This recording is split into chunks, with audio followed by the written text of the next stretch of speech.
যদি garment sector যদি মুখ থুবড়ে পড়ে, যেভাবে বন্ধ হচ্ছে একটার পর একটা, এই যে আপনার রিসেন্টলি আমি গত 1-2 মাসের কথাই বলি, আমার প্রিমিয়ার ব্যাংকের, আমি নারায়ণগঞ্জ ব্যাংকে ব্রাঞ্চে ব্যাংকিং করি, এখন আমার ওখানে আছে, সেখানে দেখলাম 29টা প্রতিষ্ঠানের ব্যাপারে বা ব্যাংক যে পদক্ষেপ নিয়েছে, তাতে তার মধ্যে 26টা প্রতিষ্ঠান 25টা প্রতিষ্ঠান ইতিমধ্যে বন্ধ করে দিয়েছে তারা।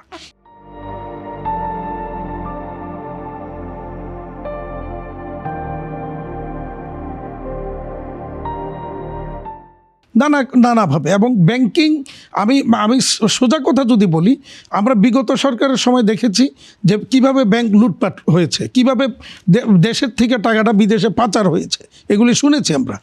আর এখন যেটা হচ্ছে তার উল্টাটা, মানে কিছু সংখ্যক, মানে আগে তো কিছু সংখ্যক ব্যবসায়ী নামদারি দুর্বৃত্ত তারা এইভাবে টাকাটা সরিয়ে ফেলেছে দেশ থেকে। হ্যাঁ, আর বর্তমানে যেটা হচ্ছে সেটা হলো ব্যাংকগুলি এখন যারা ব্যবসায়ী আছেন তাদের টাকা বিভিন্ন কায়দায় লুটে পুটে খাচ্ছে এখন ব্যাংকগুলি। মানে এমন কোনো, মানে যেখানেই দেখবেন না ওখানে নানাভাবে টাকা আদায়ের ব্যবস্থা রেখেছে তারা। ইভেন আমি যদি বলি, আমার জীবনে, আমার এই 40 বছর জীবনে আমি প্রথম দেখলাম এই বছর যে আমরা এক্সপোর্ট করে যে ডকুমেন্টস ব্যাংকে সাবমিট করি, সেই ডকুমেন্টস থেকে ডকুমেন্ট পারচেস করে আমাকে টাকা দিচ্ছে আমার এক্সপেন্ডিচার মিট আপ করার জন্য, আমার স্যালারি দেওয়ার জন্য, সেই টাকার উপরও 15%, 16% ইন্টারেস্ট বসিয়ে দিচ্ছে, যেটা আগে কখনোই ছিল না।